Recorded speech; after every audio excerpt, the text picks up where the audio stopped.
Hey, yo, folks. Time to look into Aidan Kearney. He had a new hearing today. Now, why am I recording this and not stream? Because I have to... It's late as fuck where I... It's late where I am. And if I stream this, all your commentary, which is always so wonderful, make this take longer. I'm sorry, folks. So you have to settle with the recording. You can still do all the things, and let's see if we will get a snark attack on this one. I haven't seen it yet. This is my raw reaction to Aidan Kearney's hearing today. Now, I am borrowing from the Young Jerks, which I know they won't mind. So, let's go ahead. Sorry. Turn off your cell phone, please. For the record, before the court, numbers 4, 5, and 9, Commonwealth versus Aidan Kearney, 23 CR 313, 24 CR 43, and 25 CR 88. Kearney is present. If the parties could please identify themselves for the record. Good afternoon, Your Honor. Robert Cosgrove for the Commonwealth. Good afternoon. Timothy Bradle for the defendant, I bet. Nice to see you. Nice to see you. For the defense. How are you? I'm Mr. Kearney. Judge, this is my client, Aidan Kearney. Good afternoon. All right. What do we have today? Well, we have a bit of an agenda here for you, Your Honor. Go right ahead. Can I go through? Yeah, go ahead. Thank you. Your Honor, we're back here on discovery issues that have been going on. As you know, the automatic discovery certainly is due at or before the pretrial conference, which was like over a year ago. And we've been going back and forth with this. And if you just peruse the docket, I'm not going to go through it because I know these kind of tedious discovery hearings are awful for everybody. But if you peruse the docket, you'll see all kinds of motions to compel. Yeah, sure. Yeah. The prosecution is over a year later. I left my notes. I took some notes. No, that's okay. I appreciate you taking. Yeah, and then I left it in the lobby. So. We're willing to wait for you, Your Honor. No, Mr. Summers went to get it. Takes good care of me. Mr. Bradle, go right ahead. Thank you, Your Honor. So if you peruse the docket, Judge, you'll see all kinds of motions to compel, and it's just not happening. It's just not happening. So putting the issue of, whether it's an intentional thing or a, just not getting it right kind of thing, nonetheless, we need these items. They're exculpatory. If this was just regular discovery, I might ask for a ruling that the Commonwealth may not use certain items they haven't given us, but this is exculpatory stuff that we need. One of the most important highlights, Your Honor. So I went through it. These are what my notes are. You want access to different items in a form that you can see on your computer, right? Right. We can't open what we got. You want something about somebody that's allegedly a government agent, right? Yeah. You want digital copies of some documents. You want videos that were taken by the Commonwealth of the rolling rally, the Brady list, right? Yes. All right. Is there anything else? Yes, Your Honor. Go ahead. There's a whole host of items. Yeah, go ahead. So the first thing, Judge, is that I don't know if you heard, but it was all over the media, but we got 4,000 blank pages after we were here last time when the Commonwealth said, we gave them 5,000 pages. 4,000 were blank. And now the Commonwealth wants us to give back the thumb drive that has some things on it minus the 4,000 pages. So last time we gave something back, we never saw it again, and they still don't want to give it to us. And that's the Gatani extraction. I read that. The redacted extraction. There's another motion, a pro se motion on that. Yeah. So, I'm sorry. Go ahead, Judge. No, go ahead. So it's been like 9 months, and we don't have the redacted extraction that the Commonwealth promised me. I look back at my emails on July 9th, 2024, saying it would be ready for pickup. And it just never happened. So now they're apparently doing a 180 in their filing saying, go get it from your friends, Mr. Kearney. And I don't really understand. I don't think it's a serious response. And the Commonwealth owes us the discovery, the redacted discovery. And I ask that you order that forthwith. Okay. Let me hear from Mr. Cosgrove on that. Yeah, Mr. Cosgrove, what do you have to say for yourself, you prick? Use a fucking microphone.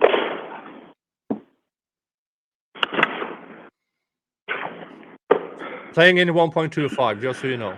All right. Many of these issues, Your Honor, I addressed in my filing. I I have been working diligently to get No, you Mr. haven't. Bradel the discovery, despite some You obstacles. sent him 4,000 If Your Honor would be kind pages, enough you to go prick. through the list that you just went through with Mr. Bradel one by one, I will respond to them individually. Yeah. Commonwealth video of the rolling rally? All right, the Commonwealth has provided at least 2 copies of the video to the rolling rally, one of them in the format specifically requested by Mr. Kearney. The last time it was provided was, I think, about 6 months ago. The first I heard that he was having a problem with it was the motion that he filed on the last date. As I indicated to Your Honor in my filing, I had notified Mr. Bradel of dates that he could come over to the office, and we would attempt to show him the video and resolve that, which was his suggestion in the first place. Oh, yeah, I remember reading. And I got no response. Mr. Bradel, when are you going to go over to see Mr. Cosgrove and Yeah, look at this? so Judge, that's a separate category, okay? I don't think, you know. Let me start with this. When are you going to go over to Mr. Yeah, Cosgrove? we'll be happy to go over it. We're not concerned with that aspect of it. We're concerned with the stuff that they were supposed to give us. We can put that aside, the stuff that they tried to give us. Right. And it didn't work, you know, that it's not the right format. Nobody can open it short of Bill Gates. And, you know, that stuff, I'm confident with our team, there's some really good computer people on our team that can figure it out. And we've said to them, just do this. And they haven't done that. So if we have to go over there, Mr. fine. Cosgrove has said to you, come to the office. Yeah. Well, do it. Yeah, we will, and that's not what this hearing is about as far as we're concerned. There's a ton of other stuff that doesn't require that. That's fine. Go ahead, Mr. Cosgrove. And the second item, Your Honor? Let's see. I have the Brady list. I had indicated to Mr. Bradel that I would provide that information 30 days before evidentiary hearing or trial, whichever came first. I think, and then you said you'd give it to him by September 3rd in your memo? Yes. I'll order that. I'll order you to give it to him by September 3rd, so that takes care of that. Yes. What's next, Your Honor? Okay, let's see. Oh. We have, How many here believe that it will actually happen before September 3rd? I think they will file a motion to, we're incompetent, Judge, but in better language. I think we get to then the, supposedly somebody working as a government agent. Oh, that would be Katherine Peter, I believe. Yeah. All right, Yeah. so Oh, the Katherine Peter, who is now a convicted criminal. Meh, meh, meh, meh, meh, meh. tell me about that. Well, Katherine Peter is relevant basically to the Lindsay Gattani cases.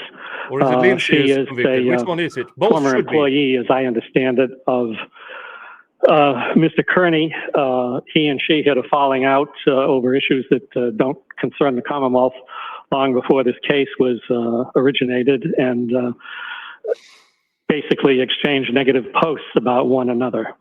From time to time, she has emailed usually Lieutenant Tully. No, I'm not interested in the specifics, but more so, I think in your filing that I have in front of me, you have replaced the defective thumb drive. Am I correct?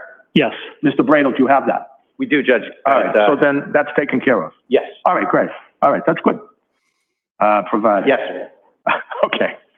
So then we go to the next one, which is a digital copy of all communications from District Attorney Morrissey to civilian witnesses. And it gives a list of names. And then it says that from Mr. Bradel's point of view, that the Commonwealth hasn't provided complete discovery. Go right ahead, Mr. Cosgrove. Well, I don't know what he thinks he's missing, number one. Number two, what the Commonwealth is obligated to do under the rule is to provide statements of witnesses. Yeah.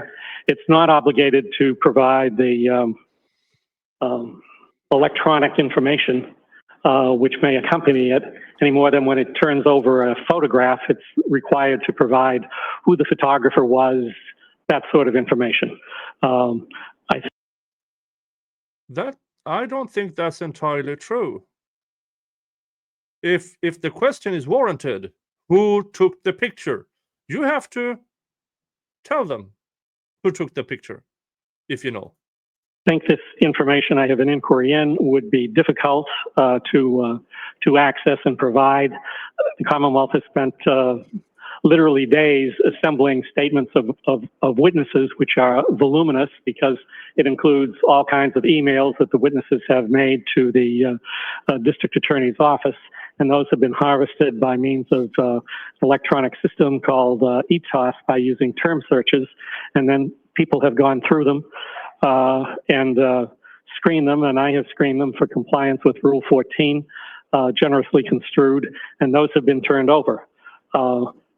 I can conceive of certain situations where electronic information might be exculpatory, and I think that's an issue that can be raised on a email by email basis. For example, if it were, if you had an email from somebody and their location at the time that they sent the email undid or provided an alibi or something like that, that would be exculpatory. It should be turned over.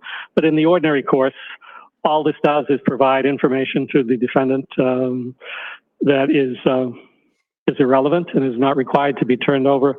I think these are issues that can wait for a determination as we approach trial as to whether something is material and admissible. Okay, Mr. Bradle, can you comment on that? Yes, Judge. So this is a metadata issue? This is the individual, well, it's a digital copy of all communications from District Attorney Morrissey to civilian witnesses. Oh, yes. Okay. Thank you, Your Honor. And it lists a whole slew of people. Sure. So, Judge, the Commonwealth in this case has been going to the mattresses, so to speak, to keep this stuff from us. And meanwhile, the employer of the special prosecutor has released a FOYA of these items, which, just to move ahead for a sec, the fact that they released all this stuff pretty much obliterates this Commonwealth's impoundment privacy argument. But while we've been going back and forth with all this court time with keeping things secret from the defense here, the district attorney's office released 4,000 text messages from Trooper Tully as a FOIA request to the general public, while we, as defendants in a criminal matter with constitutional rights attached, have got nothing. So it's out there, this FOIA request from the employer of the special prosecutor, but not from this special prosecutor. So in terms of the integrity of this stuff, we need the special prosecutor here to give us the items in the context of this case. The 4,000 text messages, were they Yes. related to this case, Mr. Bradle, or related to other cases? Well, it's relevant to the Reed matter, to our matter, it's all the same alleged victims. It's actually emails, not text messages. Okay. But it's 4,000 pages of stuff that we've been wrangling back and forth about. Meanwhile, the district attorney's office releases them in a FOIA like a week ago. That has been bandied all over media while we've been trying to get this stuff for a long time. Okay. Let me So go to Mr. yes, it's a good thing that we're getting it. Yeah. But we need the government in this case to give us what they are contending is that stuff. Let me just go to Mr. Cosgrove for a minute. Mr. Cosgrove, were you aware of that? The short answer is no. Yeah. Mr. Jingles, what have you done? What have you done?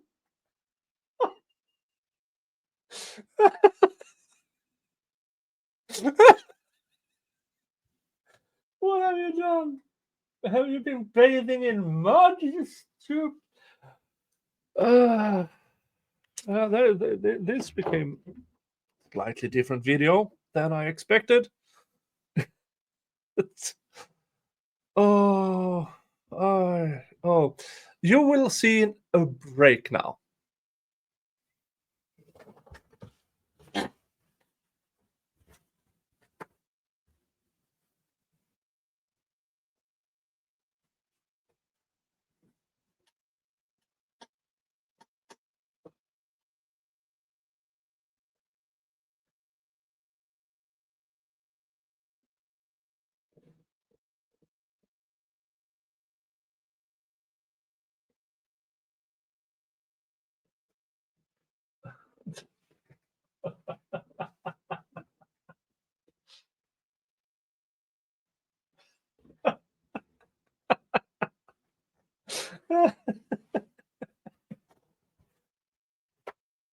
Oh, this is so going to be a separate video.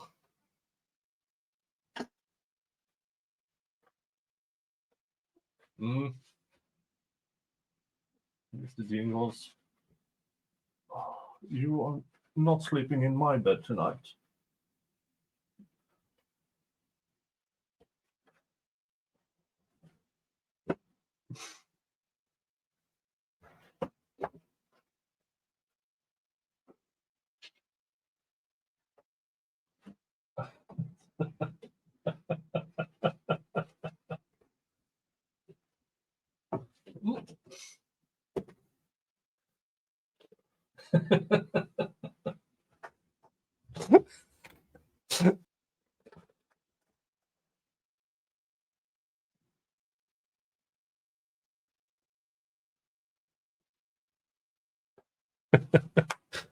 Oh, Jesus Christ. Or maybe I don't cut it out. If I have to deal with this asshole, you might as well watch it. All right, back to this.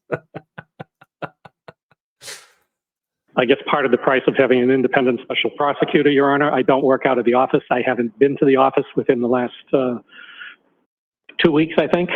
So I was not aware of that. I was aware that 12 news organizations had filed FOIA requests for information in the Karen Reed case. Sure. But I wasn't aware of what particularly had been released. I'll look into that. Okay. I will say that when Mr. Bradel says he's received nothing, that is flatly untrue. Okay. I agree, Judge. We got about 200 and something pages out of what was supposed to be 5,000.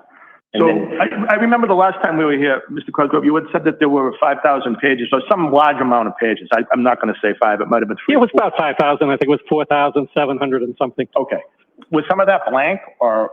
Well, the only information I have with respect to that was a letter from Mr. Bedrow that arrived 5 days later complaining that the bulk of those pages were blank. I do not know why they would be. I haven't been able to figure out why they would be. Oh, you liar. As a result of that letter, liar. I went back to the DA's office and sat down with one of their electronics people and had them make an entire new copy off of my laptop. And I actually added a little material that had come in since, provided by one of the prosecutors in the Reed case. But the bulk of it was the same 5,000 pages.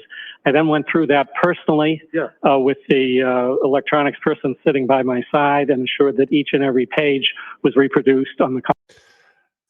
Here's the thing, you twat.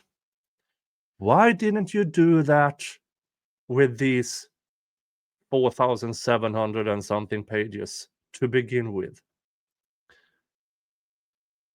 After all this time, you didn't think of just, hey, let me open up this file and scroll through it to make sure. No, you didn't.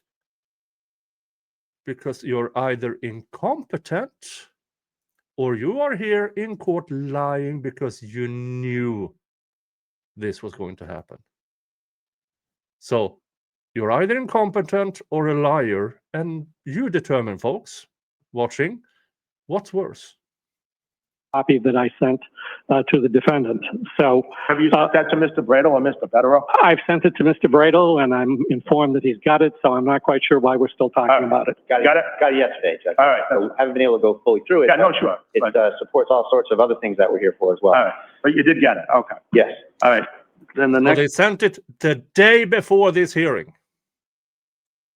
Doors, court, stair, discovery. Is, I believe that's called. Thing would be, the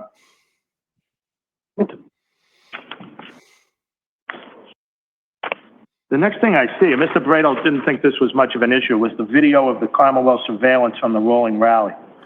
Has that been? I think we addressed that, Your Honor. We can go to the office, and I'm sure that. Yeah, okay, so that's fine. So that takes care of that. That's Thank good. you. And then, Judge, before we move on, I don't want you to go too far off of this. So I know it's tempting to think that these 4,000 blank pages is the same thing as the 4,000 FOIA. They're different. So the first thumb drive thing with the 4,000 blank pages has been remedied, okay?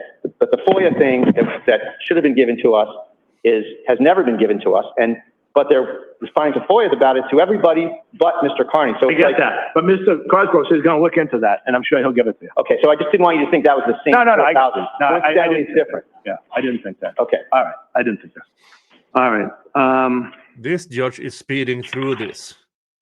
then I think it's just am I correct, Mr. Bradel? Is that the list, or are there more?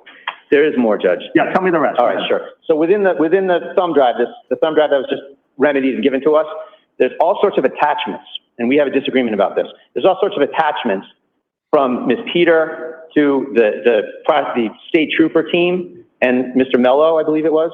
I don't think Mr. Cosgrove was on the case then, where Ms. Peter is repeatedly providing attachments of things to the state troopers, and she's literally working on videos for the state troopers that were exhibits in the grand jury. Let me just hold on for a second. Mr. Cosgrove, is that part of the 5,000 pages? Yes.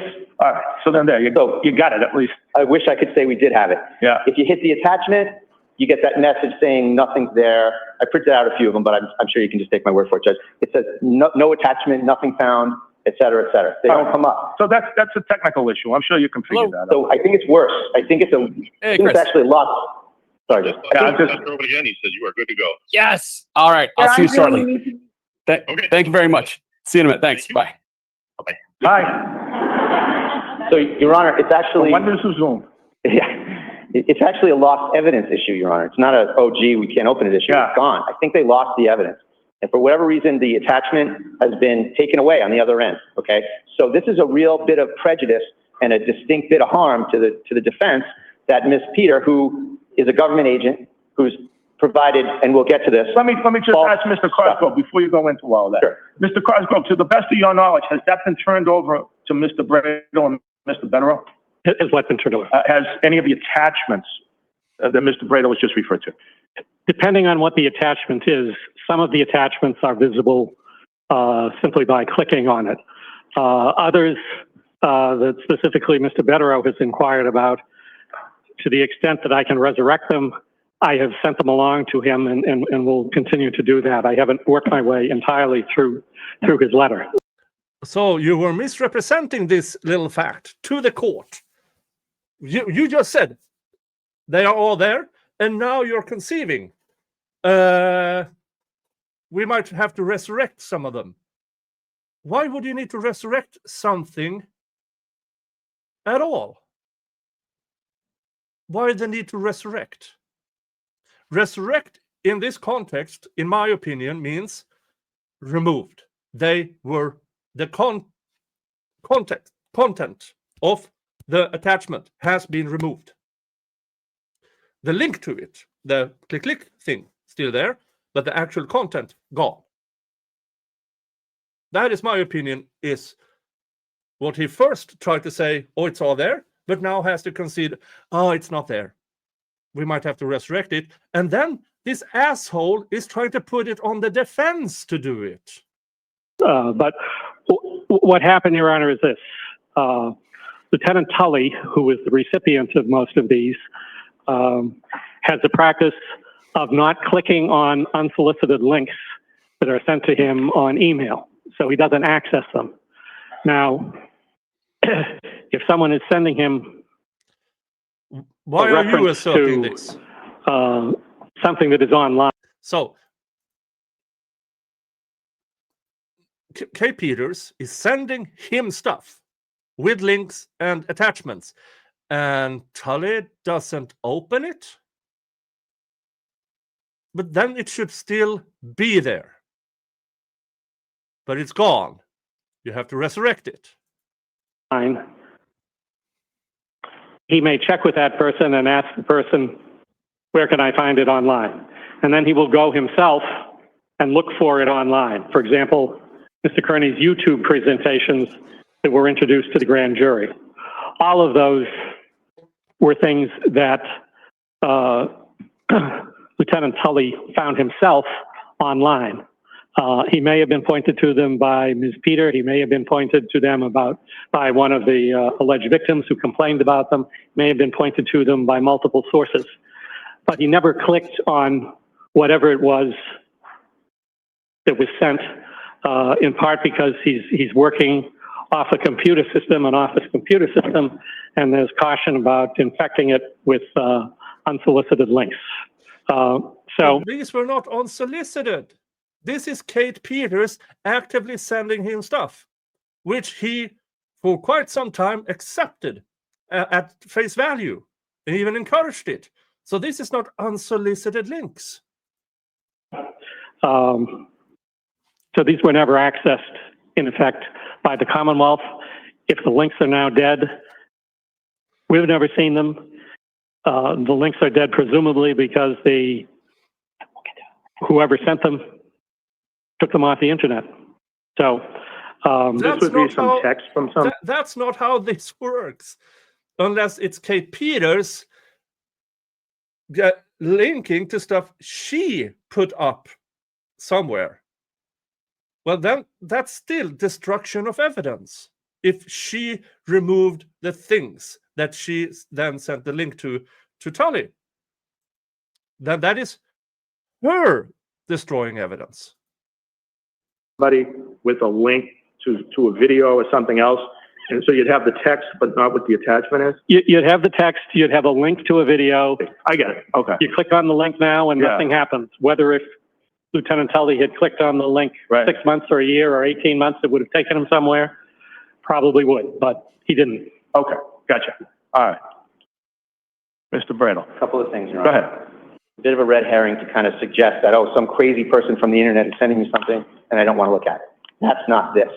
This is a government agent, Katherine Peter, sending them stuff that she's working with them. And you know, you mentioned an evidentiary hearing the other day, Judge. I think we should have an evidentiary hearing on this discovery stuff. Let's bring in Mrs. Peter and let's find this stuff because this is important stuff, and I'll tell you why in a second. But this isn't some unknown person. This is someone who repeatedly emails the state police and Mr. Mello, so in other words, and the government and the prosecution in the Commonwealth, and is actively assisting the Commonwealth, providing links to certain things. So they're gone. And so let me just jump ahead. One of the things that's missing is Ms. Peter, and we know this from the new emails that we got last night.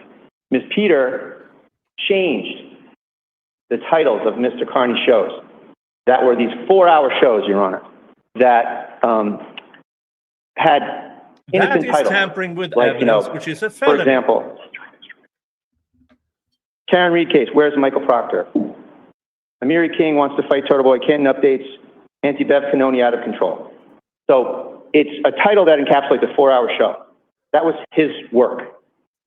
Ms. Peter changed those titles, provided it to the Commonwealth, told Lieutenant Tully in the emails that we have about changing the title. So they knew. And then they put those titles in as exhibits. We found this out, of course, after the McCarthy-Odell motion. And these titles are different. These titles are very incriminatory, and they suggest they impact Mr. Kearney's alleged intent to intimidate witnesses. The titles were all changed, and I can proffer up a spreadsheet of the actual titles and then what she changed them to in these attachments that, oh, gee, now we can't open them. So do the math on that, if I may approach, Your Honor. Yeah, sure. Thanks, Tom. And No, so this is clearly we have now tampering with learned evidence. that we have a grand jury that was listening to these video clips with titles like, you know, I'm going to kick Colin Albert's ass. And that's just me paraphrasing, but nasty titles. Give me another copy of this. Yeah. Trying to destroy Colin's life. The actual title is Commonwealth tells more lies about John O'Keefe's GPS data. That's his real title.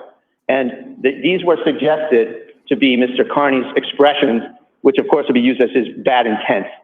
And they're false and they're lies, and they were done, and we know this from the emails, from this Katherine Peter person. Yeah, so what does this have to do with? So these are attachments that we can't open. There's an example of attachments that are exculpatory and incriminatory to the Commonwealth that we can't even open. So these YouTube, so on the side of the document where it has the link, your allegation is that you can't open up any of these. No, I'm sorry. That's if you wanted to see for yourself. But the other two columns are what Ms. Peter made those titles. Yeah, no, I get that. And then the regular Yeah, no, title. she changed it. Yeah, and that was used. This document, she changed it. That was published to the grand jury as Mr. Kearney's work. And it was even argued in Mr. Cosgrove's, one of his recent filings, he argued that, about how these things are so aptly titled, is what he wrote. You may remember that. And this is all false evidence. Okay. So, you know, this. You're looking for us to do with it, though. I'm looking to ask to take you up on your offer to have a hearing on an evidentiary hearing where we bring these people in and we get to the bottom of how Ms. Peter's work for the Commonwealth went. And that also impacts, and see, this is all interrelated, Judge. We want Attorney Mello on the stand for this too, because he's the one that presented this false evidence File a motion to the grand for all jury. this. I'll take a look at whatever you file, but I think we're kind of getting off track a little bit in terms of what the Yep. Commonwealth owes you. That's what I'm concerned. Okay, I hear what you're saying on that Yeah. issue, but we did file a motion to disqualify Mello, who's been, you know, not able allegedly to be here, but he can be on Zoom. Whenever there's a hearing where Mr. Kearney's bail might get revoked, he's right on the Zoom watching. But, you know, that's another thing we'd like to do here today, is ask the court to schedule an evidentiary hearing. Gotta write a motion. No, we did, Judge, I filed two. For an evidentiary hearing? Is there a new one? Yes, a motion to disqualify. We have two pending. In fact, Judge Rayburn, I believe it was, set the hearing, and he alleged that he was sick and couldn't come, and it's been in abeyance forever. So we have, Judge. I don't want to, you know, When did I talk to you, Mr. Crosby? Oh. Uh-oh. Yep. Judge, not only is the judge, let's get it move on. I want everything here. And then he ordered, okay, September 3rd, get it done. And now he's hearing more and more of this. Hopefully, judge makes the correct call here. I don't know. I haven't seen it. I haven't seen it yet. And yes, my cat is still very, very dirty. Here's the thing. Why don't I put him in the shower? Because I want to leave. Judge, how everything's interrelated. And with respect to the disqualification issue, this is another issue where Mello's involved in this, what we would contend is a conspiracy to put false evidence in front of the grand jury that we figured out. And it was used and argued it was a misrepresentation of Mr. Kearney's intent. Because when you would put a title like that on something. So this is what I'm trying to get you back to, though, Mr. All right, go ahead, Judge. What do you need? What else do you say that Mr. Cosgrove has as the special prosecutor that he hasn't turned over to you? We went through that list of items. I just want to get you back on track. Sure, okay. So Judge, there's a November 1st email that we can't get the links off of that, and that's important if I could just have one moment. Yeah. Now, the judge does what judges do. This is what we are supposed to do here. I will allow some sidetracking, but get back in here. We need to go through this, and this is how the justice system works. The sidetrack, if you want to go down that route, file a motion. And as it seems, they already did, twice. But Mello, or whatever his name is playing sick.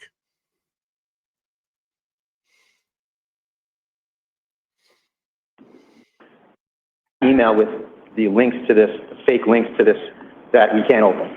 And it's not a thing like, it's not a thing where, oh, well, let's go back to the office and fix it. It literally says, Google Docs, it says, sorry, the file you have requested does not exist. So it's gone. Okay. So why did this person make it go away? And I think we know why, but that's why I want to ask you for that hearing too. But, so we want the government to, in writing, tell us what links they have and what links, where do they go? We want them to respond in writing to why there's lost evidence. Okay, let me just talk to Mr. They have what we have, and they can figure out where they went to the same extent that the Commonwealth can. Oh, the Commonwealth has fuck not you. deleted any links. All right, I'll take that under advisement. What else you got? It says, Judge, literally, the files have been deleted. Okay. It doesn't say they've been deleted by the Commonwealth. So would the court consider ordering the Commonwealth to, we'll tell them what links we can't open, and they need to give some sort of an explanation why this is lost evidence. Why don't you give us a list of the links that can't be opened? All right, thank you. And send it to Mr. Cosgrove. And Mr. Cosgrove, I just ask perhaps if you give us an explanation as to why they can't be opened. Sure, I will give you an explanation. I will consult with our experts, Yeah. but I can almost guarantee, Your Honor, that the explanation is going to be that whoever is at the other end of the link removes the content. That very well might be it, but I think if it was in writing, it would probably be the best. Yeah, I'm happy to do that, Your Honor. That's great. What else, Mr. Gray? What else? So, Judge, we talked about the Katani, redacted extraction, excuse me. So can I get a copy of that? We don't have it. We've been looking for it for 9 months. Can you order? What is it, the redacted? The redacted extraction Okay. of her phone. But you had the document at one point in time. We had it. Judge Krupp ordered us to destroy it and give it back, which we did. Yeah. And just 9 months You ago, we haven't never got it gotten back. the redaction back. Okay. Mr. Cosgrove. I object. Okay. Tell me why. Well, there's a long history on this, Your Honor, and I went into it in one of my memoranda at length. In the original course, the Commonwealth and the defense entered into an agreement that they would return the original extraction and that we would provide them with a redacted version limited to those things that we felt they were entitled to under Rule 14. I asked Lieutenant Tully to prepare that. He did that. I sent Mr. Bradel a notice. I don't recall when, but the date is in my memorandum saying it's available at the office. Come over, pick it up, or let us know how you want to get it. And I believe I also indicated that there was some additional material on the thumb drive with that extraction. Mr. Bradel never picked it up. In the meantime, came back to court for various reasons that are, I believe. This is the state just saying it's their fault, it's their fault. Fuck twat. Cosgrove. How about you send it over? But you want the defense to go. Here's the thing. Every time Cosgrove has to do, now every time Aidan's attorneys, if they have to go there, they also have to bill him. Instead of, hey, you're an officer, take this envelope of discovery evidence and go the fuck over there and hand it over. But they don't, because they want, this is just a part of this depleting Aidan's funds. Pretending it's the defense fault. Oh, they can just pick it up. It's not just to pick it up. You have to allocate time for it. And sadly, that allocated time is something that is billed to Mr. Kearney. Still presently impounded, although I believe Mr. Kearney referred to them on one of his YouTube shows. For various reasons, Mr. Bradel indicated that he needed to keep the original thumb drive. Those reasons were unrelated to any issues in this case, but I was persuaded that he should be able to do that, at least temporarily. We struck an agreement with respect to the use of that thumb drive, and there was a subsequent reduction of that or a modification of that to writing at Mr. Bradel's request that was endorsed by the court. And then in the Commonwealth view, which the defense, I believe, still disputes, Mr. Kearney immediately went out and violated those restrictions. So I then filed a motion in front of Judge Krupp requesting an order that the thumb drive be returned. Now, at that point, Your Honor, the defense had the full unredacted thumb drive in its possession, custody, and control for some 9 months. Mr. Kearney had publicly stated on his YouTube presentations that he had provided the contents, a duplicate of the contents of that thumb drive to any number of other people. But the physical thumb drive was ordered returned by Judge Krupp, and it was returned. In the meantime, the defendant had been presenting what I would consider to be various material irrelevant to the case, designed to embarrass and humiliate Ms. Katani. There was a reference, for example, to her DoorDash orders. There was the defendant picking out a phone number more or less at random and said, well, here's a number that she apparently calls a lot. Let's see who this is, and calling out the number live and dialing it live on his YouTube show. There was a reference to her ex-husband's daughters, if I have it correctly, and what they thought of Ms. Katani, and so forth and so on. Judge Krupp allowed that motion at a provision that I agreed to, but I think was initially suggested by Mr. Bradel.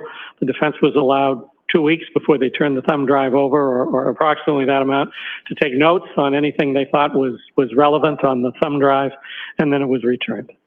As far as I'm concerned, they had it. They had an opportunity to examine it. I assume they did examine it. If they have time to go into the kind of trivia and side roads that Mr. Kearney went on to. I don't think that at this point that the Commonwealth has an obligation. Here's the thing, Fucktwat. Even if what you're saying is correct, they still need it to be able to use it if this goes to trial. They need the actual copy you are withholding them. Because they can't go on Aidan's videos and present that as evidence. Jesus Christ. To jump through further hoops and reprovide them with a different version. All right, I'll take that under advisement. May I be heard on that, Judge? I think you already were. But I'll give you 30 seconds. Go ahead. Yeah, Judge, there's no violation. If there was a violation by my client, I say bring it on. There's never been an allegation of a violation. If there was a violation, you know this Commonwealth would have done something about it. There was never a violation. They agreed to give it back. We don't have it. We were allowed to take note of it, but we were ordered by Judge Krupp to destroy it and not have any of it until we got the redacted one back. Let me ask you this. Did you have it for 9 months? Yes. Thereabouts? Yes. Did you have a chance to look at it? Yes, we looked at it, but we were told to destroy it. We don't have any evidence from it. It's destroyed. We were told, ordered by Judge Krupp to destroy it. We need another copy of it. We need the extracted copy of it. You need the redacted copy. Hey, we're happy to take the redacted copy, of course. All right, under advisement. All What right, else you got, Mr. Bradley? Judge, so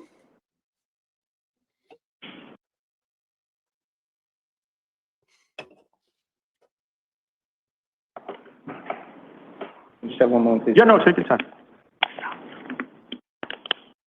The fact that the sovereign of the special prosecutor here has already released much of the items that government here is trying to keep private, I think it's completely. Are these impounded or under a protective order? Judge, I would say that I don't think it matters, Judge. I think legally it does, doesn't it? Well, it's a similar examination, Judge. Okay, it's a protective order. Things are impounded by either a judicial order keeping judicial documents private, or you could say, and I think the parlance is that if something is under a protective order, it's impounded from view from people. Right. So I think it's just sort of a parlance issue. I think, frankly, the government was splitting hairs when it was trying to say that. You have all the documents, right? Everything that's under a protective order, you have as Mr. Kearney's lawyer. Judge, we have the documents that are under protective order because, as I alluded to last time, we're sort of under the gun of having to agree to it to get them, and we need these documents. So at the time, but this is a serious deprivation of the public's rights to know, Judge. The public is the victim here, and these are documents that are kept private for no good reason. Whether it's you want to call it an impoundment or a protective order, there's no legal basis for it, Your Honor. As I said last time, things that show government malfeasance. What's the basis for a protective order, though? We were discussing that today. Do you have any case law that you could point to on exactly what it is that the government, the hoops that they have to jump through to get a protective order? Judge, I filed 8 pages on it last time. Yeah, but give me some of the cases that you think are the most important. Because that was actually something we were working on today, trying to. Well, Judge, the first order of business on that is that the burden's on the Commonwealth here. Yeah, no, I agree. So, I agree. Maybe I should ask that question to Mr. Cosgrove. But I'll ask it to you first, and then I'll go to Mr. Cosgrove, because the burden is on the Commonwealth. Yeah, he'd rather ask the defense because he knows that Mr. Cosgrove will bullshit. Well, I agree with that. But these protective orders are already in place. So I understand you have the constitutional argument that you and Mr. Starow have profit about the public's right to know. I get that part. But just in terms of a practical. Thank you. Yeah. 1 second, please, Your Honor. Yeah. No, take your time.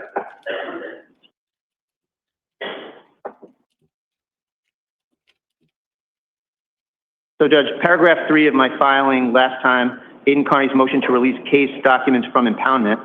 Paragraph 3, New England Internet Cafe, LLC versus Clerk of Superior Court, Suffolk County, 462 Mass 76. Public has a right of access to judicial documents and a right to understand and observe the operation and work of the judicial branch. They're presumptively public documents. There's a common law right of access to judicial records. So that's sort of that's where we start, is that these records need to be in the public's view. And so the burden is on the government to say why. And then just to carry through, just going to allude to what I said last time, is that when there's corruption or malfeasance, embarrassment. That's not a reason to hide documents from the public. That's a reason to show the documents to the public of the government's missteps. And in this case, there's been a lot of them. And that's really what the government is saying, like, oh, we can't have Mr. Proctor's emails because there's a safety issue. You know, there's always a safety issue. It's either children or a safety issue. There's no safety issue. There's no children involved. It's just embarrassment. He's well on record to show all sorts of horrible things that he's said in his texts or emails or wherever. But, and so the idea that we're going to hide any more of it is ridiculous. And the other issue, Judge, is that of the ones that we get,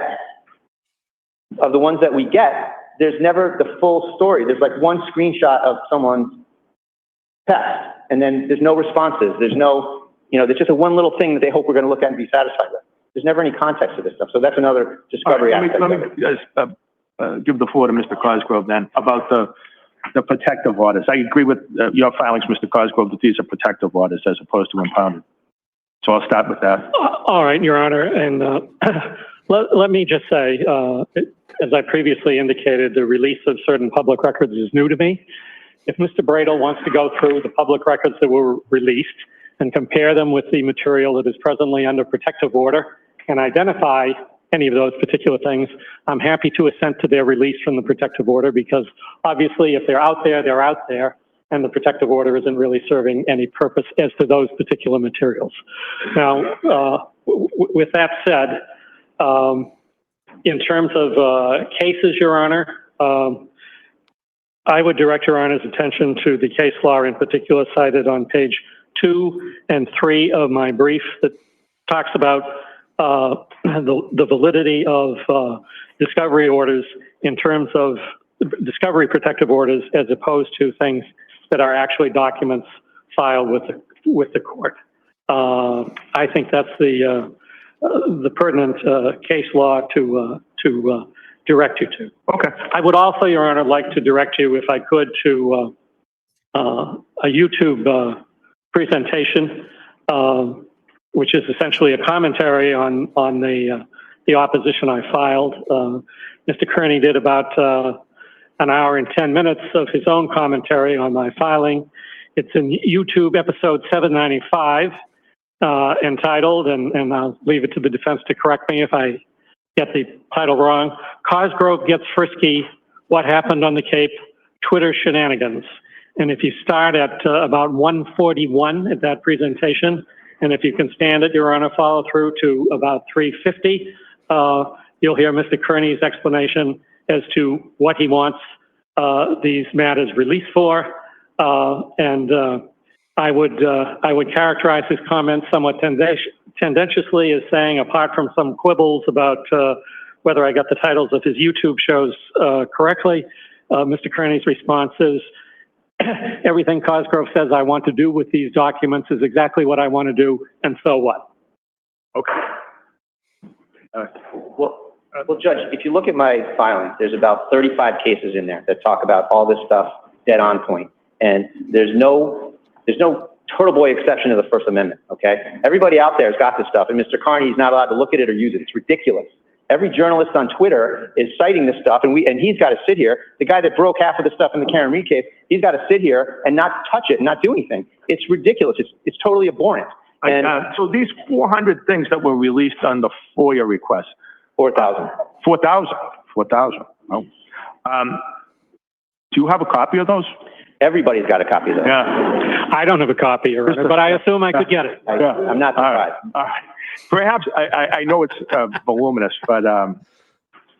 we can give you a link, Judge. It's easy. It's nothing. Okay. Like a link. Yeah, that's fine. If you could just maybe write it out. No problem. All right. Do we have anything else? We do, Judge. What else we got? A lot here today.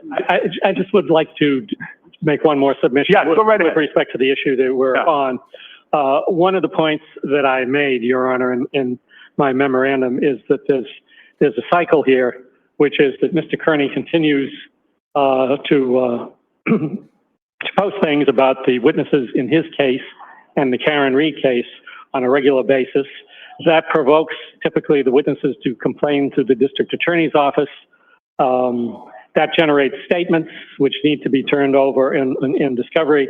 And I made the point that turning over much of this material, I don't know what public interest there is, for example, in an email where Someone says she received an anonymous threatening phone call, which she attributes to a Kearney post, whether rightly or wrongly, other than to, I just don't know what the public interest is in that kind of thing. The public does not have an interest in going through everybody's cell phone, underwear drawer, et cetera, et cetera.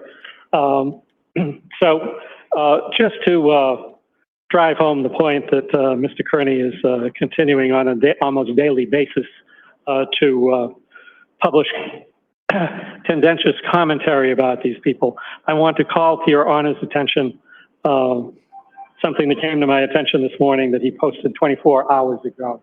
If I could. Yep, let me take a look at it. Thank you. I think he missed a few of his usual targets, but most of them are there. I'm not suggesting that this is a violation. I'm not suggesting that it's criminally actionable. I am suggesting that it would help Your Honor conceptualize the use that he's going to make to any of this material that's under protective order.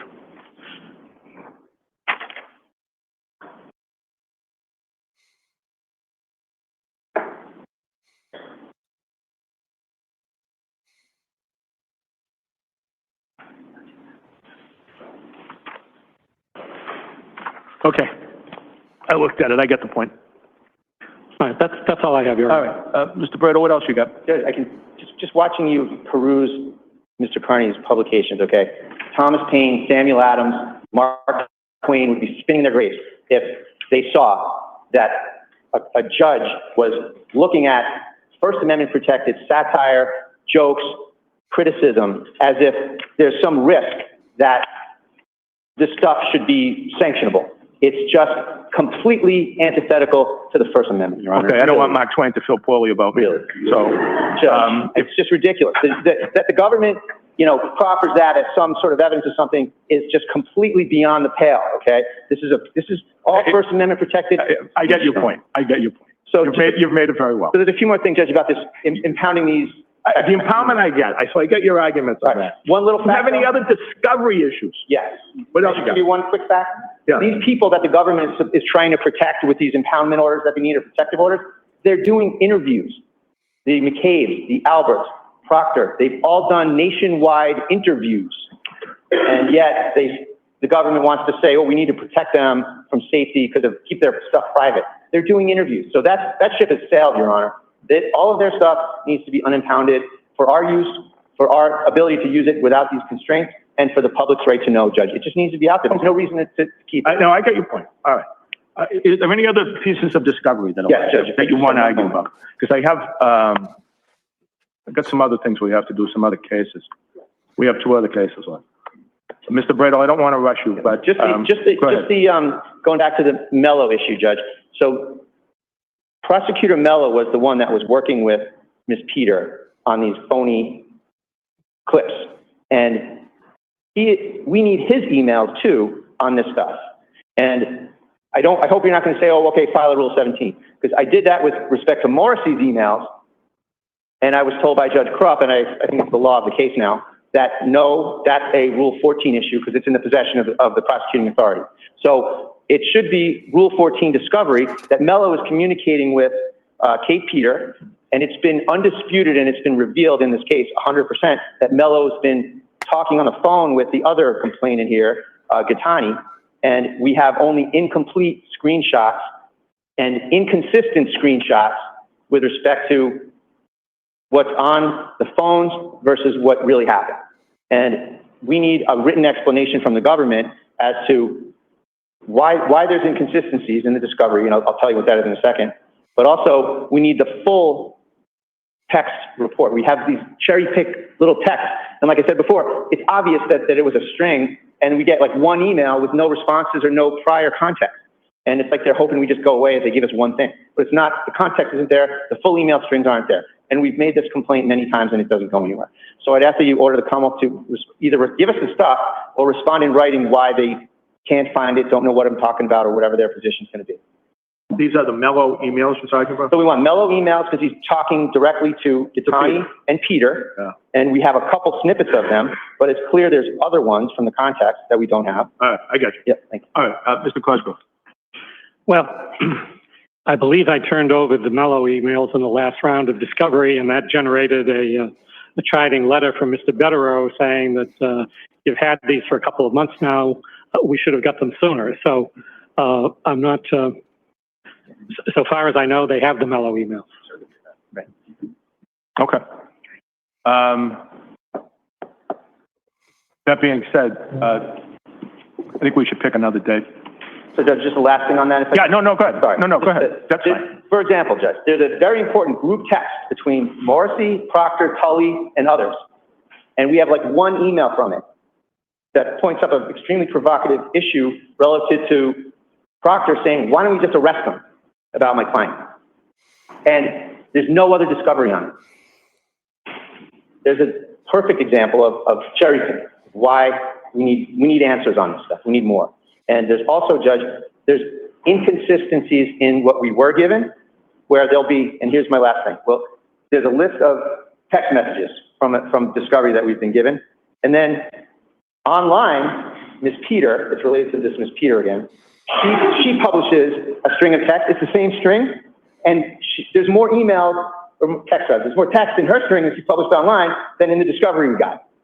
So it's kind of a smoking gun that something was taken out of the discovery we got out of an extraction. And sure enough, we check with Celebrate, the extractor has that ability to unclick a box to deprive the recipient of something, and the recipient has no idea. So there's a smoking gun here, Judge, that's why this isn't a normal case. I don't think you've ever heard me talking this deep about getting discovery. And here we are because of real reasons, Your Honor. And I hope that the court can give us this relief. Okay. Thank you. All right, why don't we pick a date or anything further that you might have? Does the court want to suggest a date? I haven't had too much luck suggesting dates myself lately. Yeah, and the rest is just them picking dates. So here I am with a cat, Mr. Jingles, who has slept outside in a pool of mud, I guess. I have no idea, but he's dirty as... And I don't want to put him in the shower because I also want to live. Now, this isn't the first time. He cleans himself up good. I wipe him off. And a few days later, he's clean. So don't worry, folks. He won't stay this dirty. The joys of having a cat. You're never bored with a cat. That is the Aidan Kearney hearing from today, August 13. Judge is speeding things along. He may ordered some discovery, and they are now picking dates for the rest. And I assume the Commonwealth will keep going with its shenanigans because they don't have a choice. Because the moment they turn over everything, this case is dead. And they also know once they turn over everything, then there will be a suit in the other direction. So that is what's going on. I hope you enjoyed my little snark attack. I hope you enjoyed this video. Leave a comment, like and subscribe. You know all the things. And you all have a good one. And remember, folks, to hug your family. Unless your family is crap, then screw them and give your love to the people who deserve it. Okay? See ya. Bye-bye.